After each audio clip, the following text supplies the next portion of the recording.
Hello everyone. So here we meet again in my video presentation for my ELC590.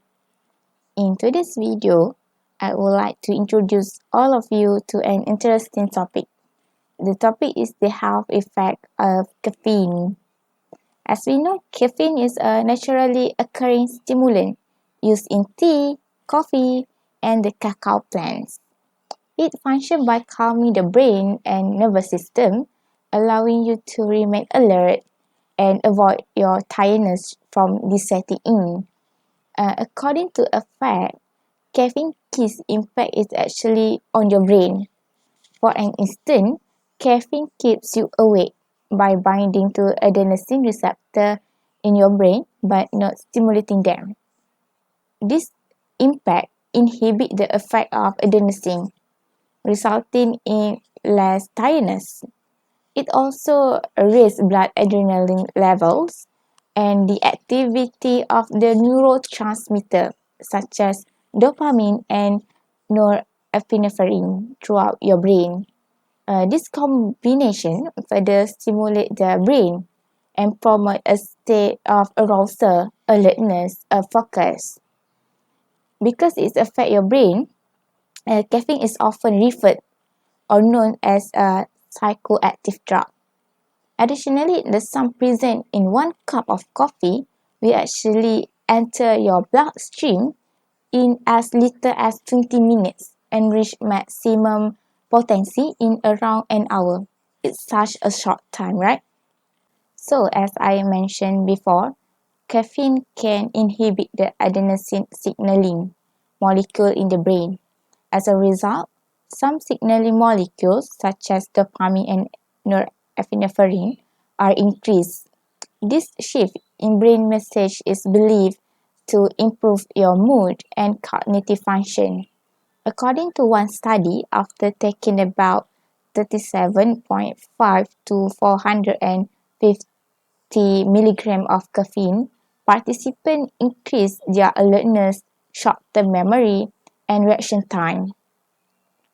Furthermore, a study linked during 2 to 3 cups of caffeinated coffee per day, which equivalent to 200 to 300 milligrams of caffeine, to have a 45% lower risk of suicide. Another survey found that caffeine users have a 30% reduced chance of depression. More caffeine, on the other hand, is not always better for your mood. The research found that the second cup of coffee had no additional benefit unless you drank at least 8 hours after the first cup. While sipping 3 to 5 cups of coffee or more than 3 cups of tea a day can reduce the risk of brain disease like Alzheimer and Parkinson for a person by 28 to 60%.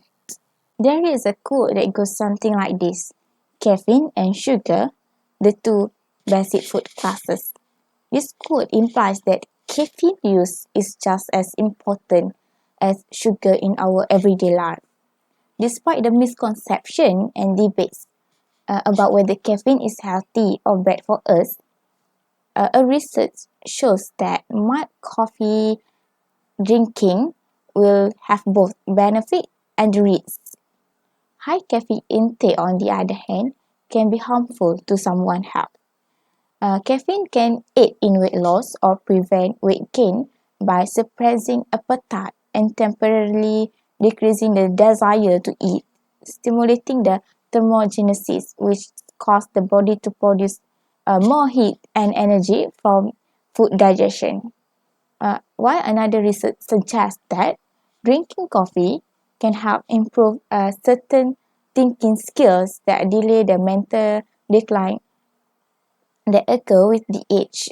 Yet, according to a study in 2016, anxiety and depression effects can be worsened by heavy caffeine consumption. Caffeine use was related to higher weight, poorer academic performance, and a higher risk of extreme depression. This happened to 234 middle school students in Korea. Another study states that genes has a major impact on your resistance to the caffeine. Some people will drink far more caffeine than others without having a harmful side effect.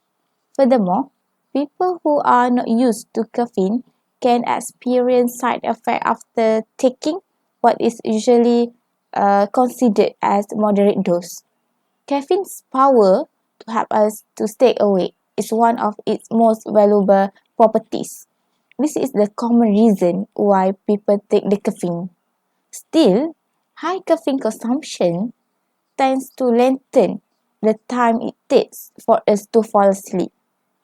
According to a study, it can also cut down our overall sleep time, especially in the elderly. If you underestimate the amount of the caffeine you consume in a day, you may not know that it is messing with your sleep routine. Caffeine is also present in soda, chocolate, energy drinks, and a variety of medications, though it is most concentrated in coffee and tea. Hence, let's keep our coffee intake as moderate as we can to have the advantage more than the disadvantage. Thank you for listening, and I will see you in my next presentation. Assalamualaikum warahmatullahi wabarakatuh.